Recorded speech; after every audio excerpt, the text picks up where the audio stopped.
Allô? Bonjour à tous, en tout cas ravi de vous savoir nombreux sûrement devant votre petit écran pour suivre cette émission. Dites-le, aujourd'hui on va rentrer dans le monde du travail, question d'encourager une fois de plus le peuple congolais au travail, à travailler pour le développement de notre pays bien sûr.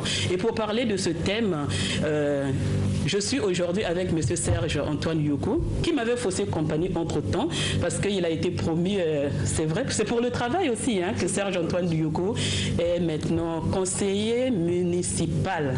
C'est cela? Conseiller à la communication de Madame la au conseil municipal de Wando. Merci en tout cas d'être revenu. C'est toujours un plaisir lorsque tu arrives qu'on anime ensemble cette émission.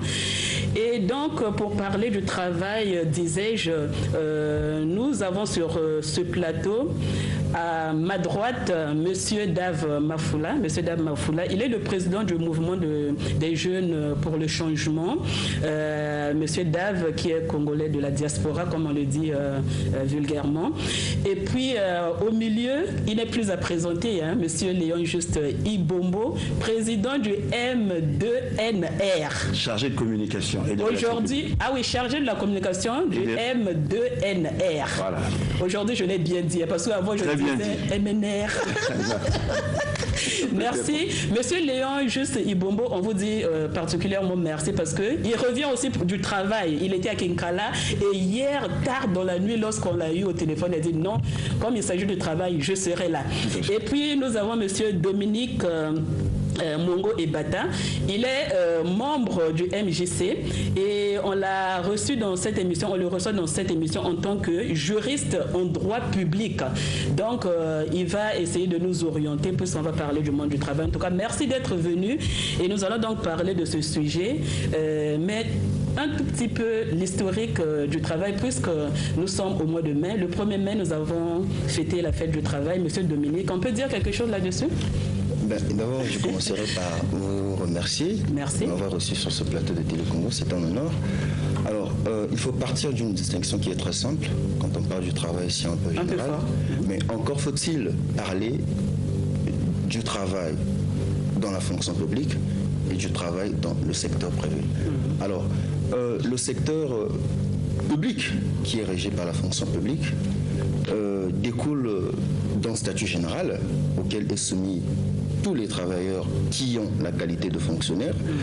Et le statut général découle de la loi numéro 14 tirée de la loi 49 portant code du le statut général de la fonction publique au Congo. Et vous avez d'autre part le secteur privé qui regroupe l'ensemble des activités que les pouvoirs publics tentent à contrôler à base d'un code spécial appelé Code du travail.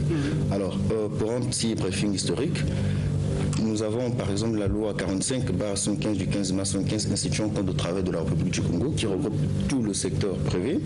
Nous avons la loi numéro 696 du 6 mars 1996 modifiant complétant certaines dispositions de la loi numéro 45 du 15 mars 1975 instituant un code de travail. Nous avons la loi numéro 4/86 du 25 février 1996 instituant un code de sécurité sociale parce qu'il faut rappeler que tous ceux qui exercent dans le secteur privé qui ont la qualité de travailleur bénéficient quand même d'une sécurité sociale et qui est régie notamment par la loi 45 du 15 mars 1975. Et donc nous avons aussi la loi numéro 1/86 du 22 février 1986 remplacée complétant la loi numéro 3/85 du 14 février 1985 portant création de l'Office national de l'emploi et de la main-d'œuvre. Et donc c'est une façon de dire qu'en République du Congo, les travailleurs ont leurs droits et les devoirs également. Effectivement, pour dire que l'État, qui est le garant de la société, permet à ces travailleurs d'être, en tout cas, sujets de droit, c'est-à-dire d'avoir les droits et d'avoir leurs devoirs en termes du travail. Donc, pour être simple et clair, le secteur privé, c'est le Code du travail qui régit, et là, où le Congo est vachement riche en termes de droits, en termes de lois, en termes de dispositions irrelatives. Et nous avons le secteur public qui est la fonction publique. Nous avons un statut général qui réunit tous les fonctionnaires du pays. En tout cas, du point de vue du droit, le pays est bien assis en la matière. Merci beaucoup, Monsieur Mongo Ebata. Mais Monsieur Ibombo, cette année, le thème qui a été choisi, c'était le promouvoir le travail en vue. Promouvoir le travail en vue d'assurer la protection de l'emploi. En vue d'assurer la protection de l'emploi. Alors, promouvoir le travail dans notre pays, est-ce que c'est une façon d'encourager encore, comme l'avait fait le chef de l'État il y a quelques mois, d'encourager encore les travailleurs au travail? Oui, il faut encourager les travailleurs au travail. Pourquoi? Parce qu'il faut revenir d'abord sur la... Je vais revenir très succinctement un tout petit peu sur la définition même du concept de travail. Le travail, ça vient de tripalium.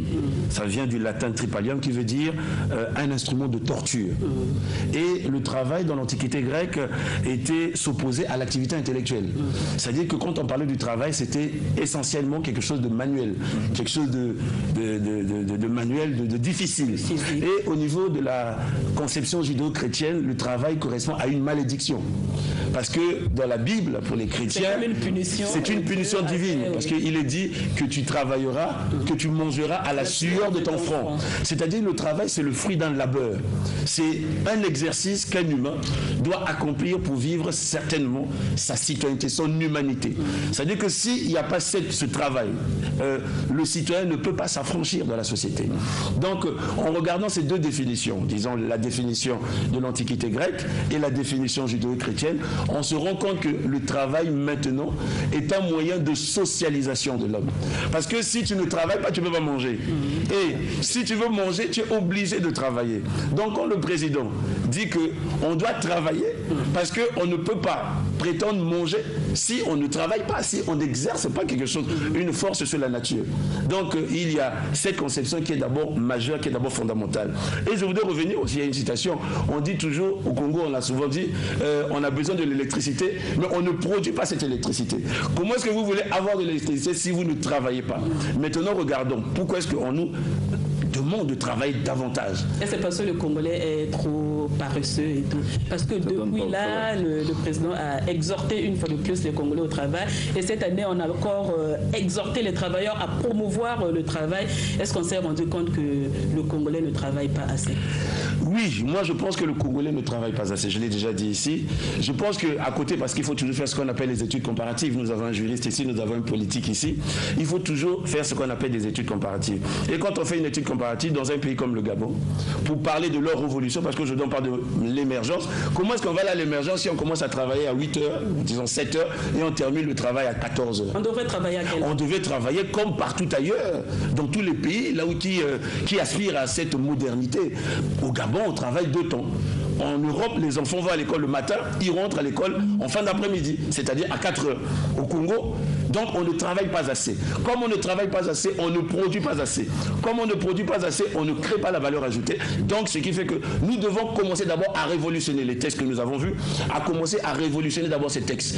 Faire en sorte, par exemple, pourquoi pas au Congo, c'est une proposition, qu'on puisse on puisse travailler comme dans le privé. Le privé au Congo travaille le matin et l'après-midi. Et chez nous, la fonction publique ne travaille que généralement 4-5 heures, à la limite. Bon, parce que, donc, il y a cette révolution que nous envisageons, l'émergence, mais on ne peut pas aller à l'émergence si on ne travaille pas. Nous voyons souvent nos amis chinois qui sont ici, on voit même travailler la nuit. Oui. On les voit travailler la nuit, mais nous les Congolais. Donc on a besoin de révolutionner les lois dans notre pays. Et il y a une citation que je... C'est quoi révolutionner les lois? Révolutionner, c'est-à-dire on doit d'abord commencer par mettre en base une nouvelle architecture de ces lois. On doit les réviser. Les lois portant par exemple la notion de travail dans notre pays, faire en sorte que le Congolais travaille davantage. Moi je vois par exemple ici, je vous fréquente beaucoup les amis de la presse. La presse travaille généralement travaillons jusqu'à 23 heures. Même les jours fériés. Même les jours fériés. Pourquoi est-ce que vous travaillez davantage? Parce que vous voulez informer les populations et que les autres structures de la société oui, peut-être c'est la question que je vais revenir sur cette question, M. Ibombo. Mais est-ce que, quand on parle aussi du travail, est-ce qu'il n'y a pas trop de jours fériés également? Bon, c'est vrai, on suit un peu ce qui se passe ailleurs. Quand on regarde du 1er janvier jusqu'au 31 décembre, il y a trop de jours fériés. Même les fêtes religieuses, les gens restent à la maison, alors qu'on dit que le Congo, c'est un pays laïque. Alors, est-ce que de ce côté-là aussi, il n'y a pas un problème, M. Mafoula?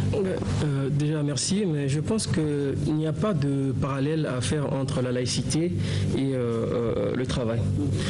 Le Congo est un pays laïque, mais ça n'a rien à voir avec le travail. Sur le travail, s'il y a des choses à dire, il faut déjà commencer à dire qu'un travail, moi en tant que citoyen, d'accord, je peux aller demander, non, je peux aller offrir un travail, parce que dans le langage économique, c'est l'entreprise qui demande le travail et c'est les populations qui offrent le travail. D'accord ? Donc, en ce qui concerne le travail, il y a des choses qu'il faut dire. Moi, en tant que politique ici... Mais ce que M. Ibombo a dit, que le Congolais ne travaille pas assez, on devrait reviser par exemple la loi sur le travail en République du Congo.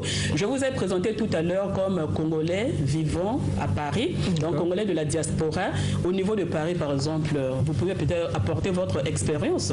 Est-ce que l'on travaille quand même comme ici au Congo? Non, mais ce qui est vrai que le Congolais ne travaille pas assez, surtout lorsqu'il est dans le... Comme a dit M. Ibombo. Dans la fonction publique, il ne travaille pas assez.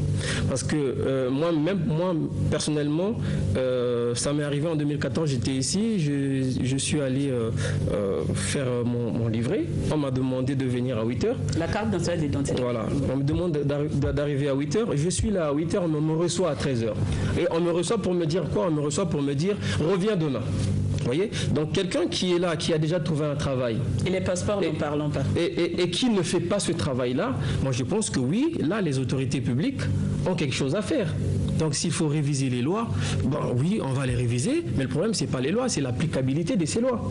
Est-ce que ces lois-là sont appliquées? Est-ce que les personnes qui ont du travail aujourd'hui dans la fonction publique, ils travaillent? Ou dans le privé, hein? Dans le privé, encore, c'est le privé. Vous voyez, le privé, c'est un entrepreneur qui est là, il choisit, quand tu ne travailles pas, il peut te licencier. Il est dans ses droits. Mais c'est que quand on est dans la fonction publique, il y en a qui se permettent de ne pas venir au travail ou de venir au travail en retard. Ce n'est pas ce qui se passe dans d'autres pays. Monsieur Ibombo, tout à l'heure, il a souligné la question sur l'émergence. Ben oui, pour arriver à l'émergence, il faudrait d'abord que les Congolais puissent avoir cette mentalité-là d'aller travailler, cette mentalité d'aller servir. Lorsqu'on dit que le travail commence à 7h, arrangez-vous à être là à 7h du matin ou un peu plus tôt, c'est-à-dire 6h15 ou je ne sais pas, 6h45. Mais quand vous arrivez à un travail à 9h, 10h pour rentrer à 12h, vous ne facilitez pas la tâche. Et puis il y a cette expression, hein, Serge Antoine, on dit, au Congo on dit, M. Ibombo le sait sûrement, on dit, je fais un tour au travail. Hein? Et on lingala dit, je fais un tour au travail. Hein, n'est-ce pas Serge? Oui, mais je voulais revenir sur ce que disait M. Ibombo tout à l'heure, lorsqu'il parle de révolutionner. Moi, je crois que l'État a pris quand même certaines décisions, certaines lois. Et sur ce plan-là, il y a à la direction de la fonction publique, une direction qu'on appelle la direction de la réforme d'État. Et toutes ces directions-là, je crois que l'État a compris la nécessité de révolutionner justement ce genre de... Oui, mais révolutionner, mais il faut des actions, il faut des actes. Au niveau des horaires de travail, parce que justement, c'est ce qu'on entend souvent, na sali tour na musala. Donc, c'est comme si on va seulement pour faire juste pour voir si on a un dossier, voilà. Et puis après on rentre. Le président, justement, on a parlé à propos des matanga, les femmes qui viennent au travail, après qui vont dans les musiques pour aller dans les enterrements. Je crois qu'au niveau de la réforme, justement, de l'État, du ministère du Travail, il faut commencer d'abord, il faut prendre des décisions courageuses. Vous savez, on ne peut pas parler d'émergence si on ne fait pas des réformes courageuses. Partout ailleurs, il y a eu des réformes courageuses pour faire en sorte qu'on arrive à sortir de cet état. Et encore, le travail, c'est quoi? Le travail, c'est un effort qui va permettre de construire son humanité. Mais s'il n'y a pas d'effort, Parce que la notion de travail est intimement liée à l'effort, au labeur. Oui. Mais chez nous, on sent comme une certaine facilité. Moi, je prends toujours des exemples. J'ai parlé tantôt, je reviens là-dessus. Au Gabon, on a révolutionné l'heure du travail au niveau de la fonction publique. Pourquoi pas faire la même chose dans notre pays? Mais est-ce que, M. Ibombo, ne croyez-vous pas que cela existe, cette léthargie existe dans le mental du Congolais et non dans les lois qui sont prises? Mais il faut d'abord la loi. Oui. Et la loi, je suis d'accord, après il faut faire appliquer la loi. Parce que la loi, justement, nul n'est censé ignorer la loi. Mais le défi actuel de notre pays, c'est lequel? L'émergence. Tout le monde en parle. Mais comment est-ce qu'on va partir à l'émergence s'il n'y a pas ce labeur? Le président, il a dit, travaillons d'abord. Je crois qu'il faut revenir, il faut recadrer le contexte. C'était parce qu'il y avait des débats au niveau des institutions, c'est-à-dire les acteurs politiques qui parlent de changement de constitution, qui parlent de modification, qui parlent de dialogue. Il a dit, écoutez, ça, ce sont les joutes électorales. D'ailleurs, on va suivre cet extrait, M. Ibombo, et puis on reviendra pour faire encore un... On revient toujours sur cet extrait du président de la République parce qu'il est vraiment d'actualité. Donc on va suivre cet extrait et on reviendra pour entendre vos commentaires. Chers compatriotes, les progrès économiques, sociaux et politiques ont besoin de la stabilité pour produire tous leurs effets bénéfiques. Il est de ma responsabilité, en ma qualité de président de la République, de garantir la tranquillité nécessaire à tout progrès de notre pays et de sa population. L'élection présidentielle, ce sera en 2016 et les élections législatives en 2017. On a le temps de les voir arriver. Travaillons d'abord. Viendra après le temps des joutes électorales. Mes chers compatriotes, aujourd'hui, les uns et les autres parlent de l'avenir institutionnel du Congo. Que cela soit dans leur droit ou non, je les entends.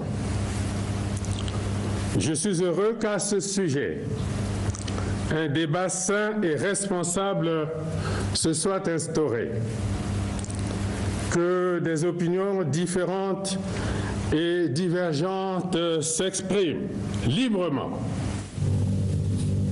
Et oui, voilà, c'est toujours cet extrait, comme je l'ai dit, d'actualité. Alors, un commentaire?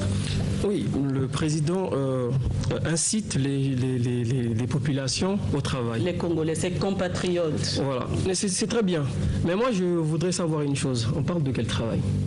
Est-ce que le travail, c'est pour les gens qui travaillent seulement, ou bien c'est aussi pour les personnes qui n'ont pas de travail? Parce que tous les compatriotes. Il faut en parler aussi. Parce que pour d'abord aller travailler, il faut avoir un travail. Il y en a plein des Congolais qui n'ont pas de travail. Donc lorsque le président dit au travail, moi je pense qu'il s'adresse à une minorité.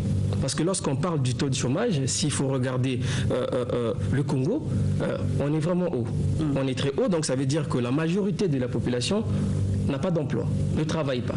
Ceux-là... Vous avez fait des enquêtes là-dessus? Écoutez, déjà... Le pourcentage des chômeurs au Congo. Je vous fais un exemple très simple. Parce que aussi, on peut faire toute une émission là-dessus. Qui est chômeur et qui ne l'est pas? Exactement. Économiquement parlant, quelqu'un qui est chômeur, c'est celui-là qui n'a pas de travail, mais qui cherche un travail. D'accord? Donc, il n'a pas de travail, il cherche un travail. Lui, il peut s'appeler chômeur. Donc, quand je dis que les populations, c'est-à-dire il y a une majorité des Congolais qui ne travaillent pas, parce que lorsque je regarde la jeunesse, on dit qu'on est constitué de 70% de la population. Donc dans une population de 4 500 000 habitants, si on prend 70%, on avoisine dans les 3 150 000 jeunes. Et si tu regardes le taux de chômage dans cette jeunesse, on est dans les 34%. Ça, c'est la Banque mondiale, c'est pas moi. Donc il y a des gens qui ne travaillent pas, qui ont besoin de travailler. Lorsque le président incite des gens à aller travailler, je suis bien d'accord avec lui, il faut qu'on travaille. Donc pour ceux qui travaillent déjà, ils doivent continuer à faire ce travail-là, à bien travailler. Et pour ceux qui n'ont pas de travail, il y a un autre travail à faire. Ça, c'est son travail à lui, en tant que président, de créer des emplois. Parce qu'on a eu des promesses. C'est le gouvernement qui doit le faire. C'est le gouvernement. Pas mais lui, le gouvernement, en tant que chef de l'État. Le gouvernement est chapeauté par qui? Par le président de la République. D'accord. Donc, c'est dans son projet, parce qu'il avait dit, il avait promis 40 000 emplois. Ce n'est pas un gouvernement qu'on avait entendu, c'était le président de la République qu'on avait entendu. Mais le résultat. Ok, donc, monsieur je voudrais quand même. On va demander aussi à la réalisation de nous afficher le numéro de téléphone parce qu'on voudrait bien prendre quelques appels, peut-être 3, 4, n'est-ce pas, Serge? Mais je voudrais quand même revenir sur une ou deux petites notions. Oui, monsieur Ibom. Sur la notion de chômeur, parce que bon, sur la notion de chômeur, sur la notion de travail présentée par le président de la République. Sur la notion de chômeur, celui qui est chômeur, c'est celui d'abord qui a eu un travail et puis qui n'arrive pas à en avoir un autre. Celui qui est sans emploi, c'est celui qui peut-être, comme on dit, diplômé sans emploi, c'est celui qui, à la suite de son cursus scolaire et universitaire, n'a pas accès au travail. Donc c'est quand même important de souligner cela. Si on parle de chômeur, c'est-à-dire qu'on a travaillé auparavant. Si on parle de chômeur, non, mais je suis pas d'accord avec vous. Si on parle de chômeur, vous êtes en France. Quand on parle de chômeur en France, ça dit que c'est des gens. Non mais attendez, il est en train de dire quelque chose qui est important, mais il faudrait bien qu'on fasse un distinguo. C'est-à-dire, lorsqu'on parle de la population active, on voit des gens qui sont à l'âge de... Non, vous voulez parler de chômeurs, j'arrive. La population active, c'est-à-dire ceux qui sont chômeurs, c'est des personnes qui sont dans cette population active qui n'ont pas d'emploi. Donc il y a des personnes, on va dire aujourd'hui, ceux qui sortent frais et moulus de l'université. Vous voyez, les finalistes, quand ils n'ont pas de travail, à partir du moment où ils ont... Bon, je vais revenir sur la notion de travail. Non, je vais vous laisser. Sur la notion de travail, le président s'adresse à qui? Vous savez, le travail, l'homme, c'est le seul animal pour lequel le travail est une obligation. C'est-à-dire que dans notre société, quand on parle de travail, il ne s'agit pas seulement d'une catégorisation des personnes. Mais nos enfants qui vont à l'école, ils vont faire quoi à l'école? Qui vont en classe, ils vont faire quoi? Ils vont travailler. Oui. Ils vont travailler en classe. Donc on demande à toute la nation. Il ne faut pas catégoriser. Je pense que dans l'idée du président, il ne s'agit pas de catégoriser, de mais dire que... Mais lorsqu'il incite, chaque fois il le dit, toute la nation. Il y a eu, je me rappelle, il y a quelques années, on était encore à l'école primaire, il disait une école, voilà. Il demandait aux Congolais de... Donc, et puis il a encore dit, un peuple qui ne produit pas ce qu'il consomme n'est pas un peuple libre. Mais alors, qu'est-ce qui se passe avec le Congolais? Peut-être, monsieur Dominique? Je crois que je vous ai écouté, les arguments des uns et des autres sont vraiment pertinents. Alors, le message du président de la République a été bien reçu, en tout cas, à la direction générale de la Caisse nationale de sécurité sociale. Parce qu'on a vu les campagnes de sensibilisation aux adhésions volontaires auxquels aujourd'hui adhèrent les taximans et les travailleurs. Mais il faut déjà parler d'emblée des dysfonctionnements que présente ce travail.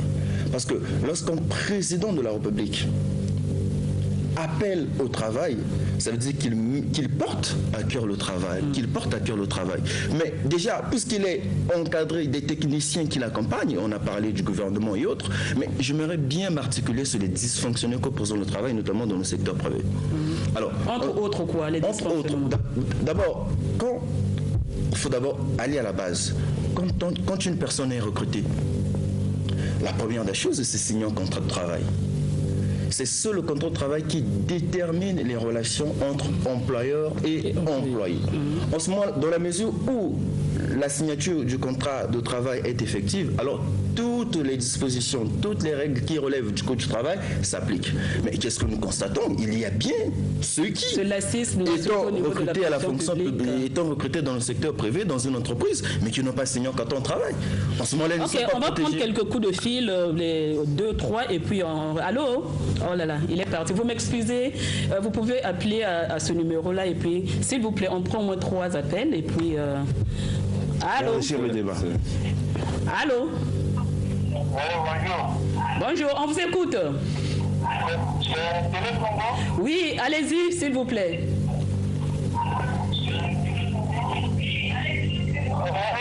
Je vous appelle de Bingombe. Allez-y, s'il vous plaît, on vous écoute. Ok,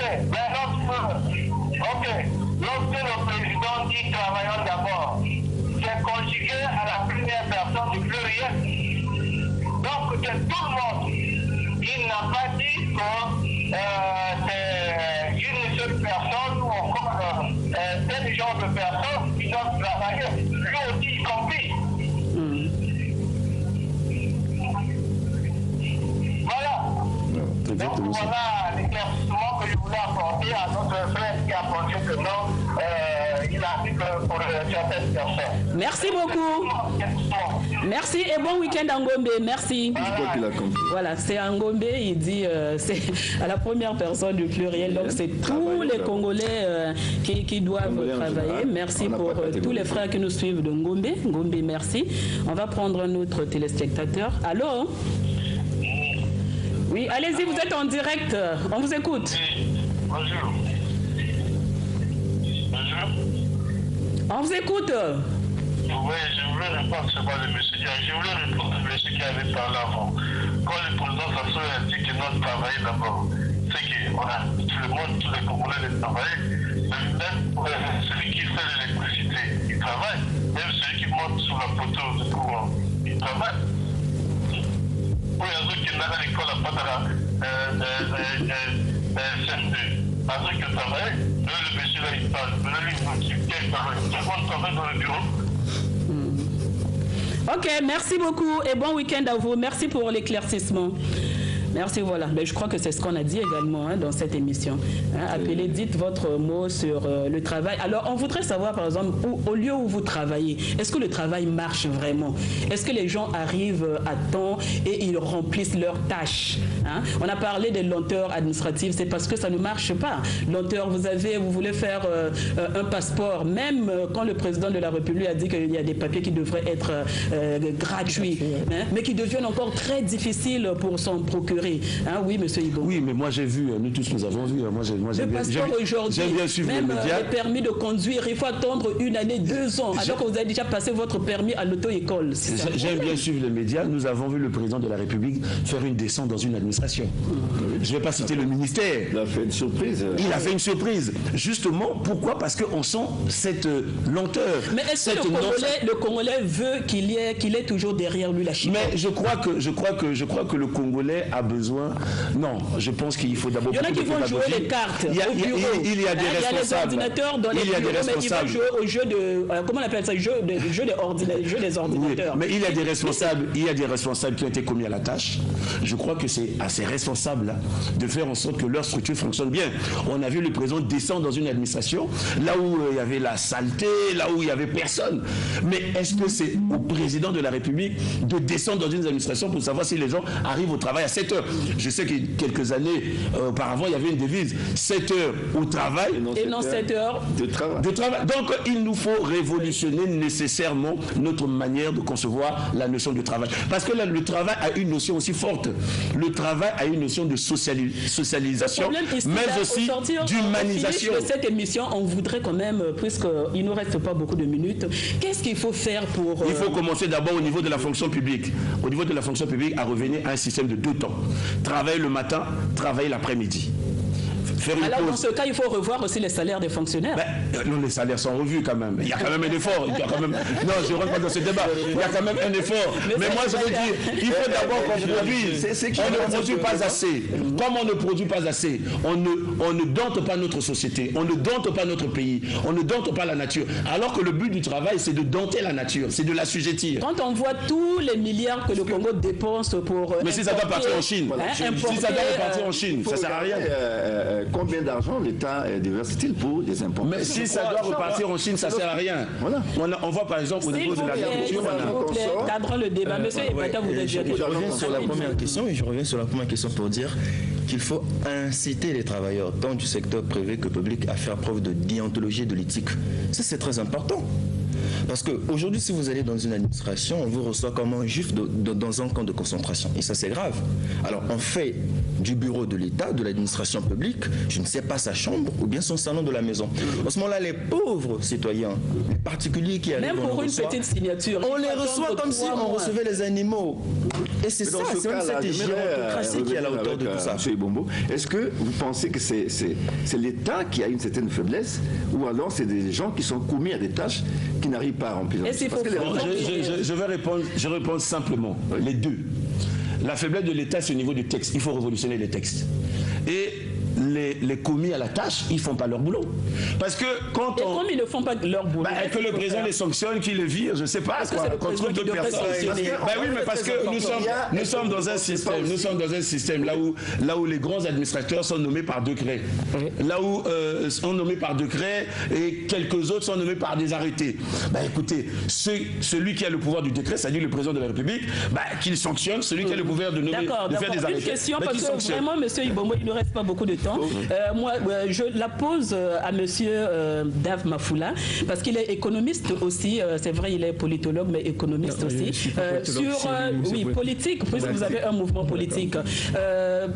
On parle de la jeunesse. La jeunesse, moi je dis, c'est le futur, mais c'est également le présent. Aujourd'hui, lorsqu'on prend seulement l'exemple sur le plan agricole, par exemple, on voit tout ce que l'État, le gouvernement congolais dépense comme argent. En tout cas, des sommes colossales, des milliards même, pour importer les denrées alimentaires. Qu'est-ce qu'il faut faire, par exemple, pour inciter cette jeunesse-là à la production?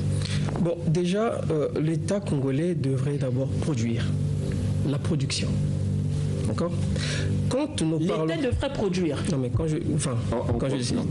je dis la production de l'État, oui, c'est-à-dire l'État doit faire en sorte qu'il y ait une atmosphère saine des affaires, parce que ce sont les entreprises qui arrivent, qui produisent. Donc il faut une attractivité, une politique qui va permettre aux entreprises de venir s'installer au Congo.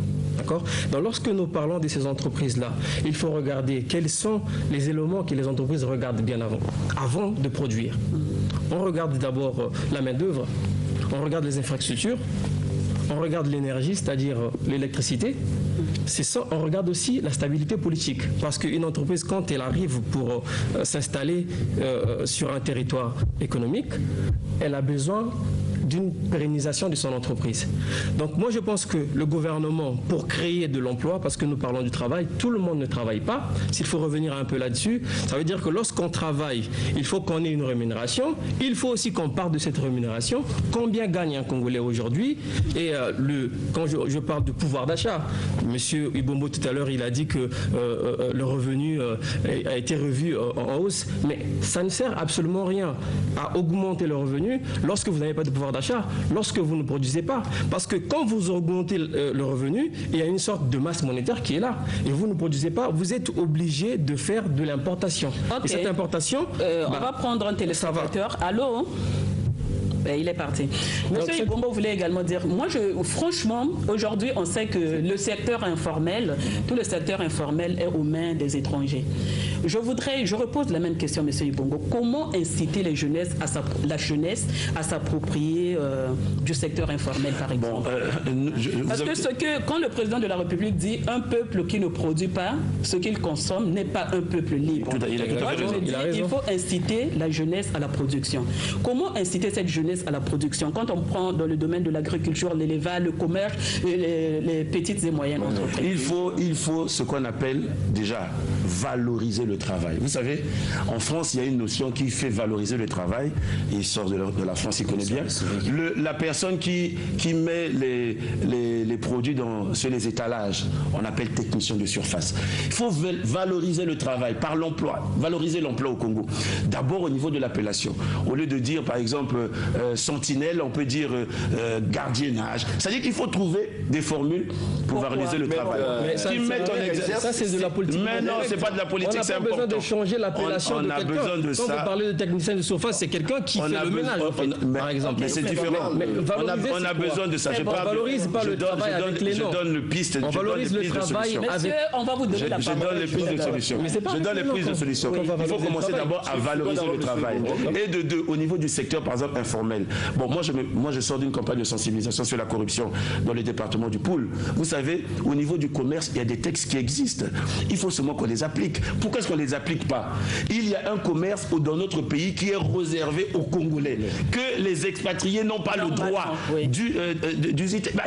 Appliquons les textes. On n'a pas besoin d'aller de faire midi à 14h. La valorisation du travail est essentielle et fondamentale. Vous savez, lorsque l'on déprécie la notion même du travail, lorsque l'on déprécie votre travail... Vous n'avez toujours pas répondu à ma question. Ah si, j'ai répondu.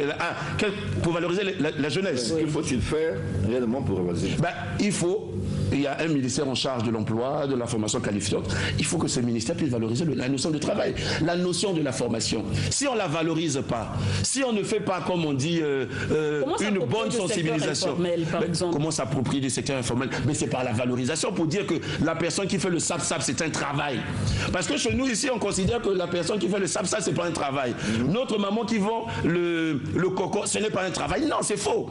La personne qui vend le coco, c'est un travail. Parce que du fruit de son labeur, elle arrive à avoir une rémunération. C'est ça même la notion du travail. La production agricole, par exemple. La production agricole. On a eu mais il faut que les pouvoirs publics apprennent à revaloriser la notion du travail. Dire que, parce que le Congo, c'est quoi? Le Congo se dit que le meilleur travail, comme a dit mon frère, c'est être fonctionnaire, être dans un bureau. Mais non, c'est archi faux. Ça, le travail, c'est exercer une puissance sur la nature. Vous êtes très passionné aussi. Voilà. Oui, monsieur. Valorisons le travail.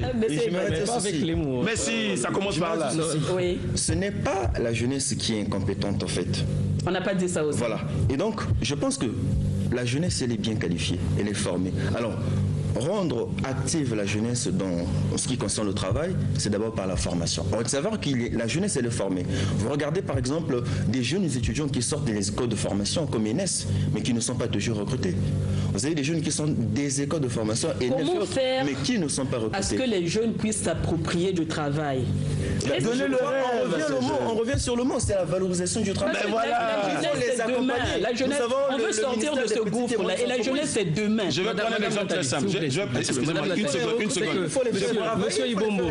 Monsieur Ibombo parle de valorisation de travail. La valorisation du travail ne se passe pas par les appellations.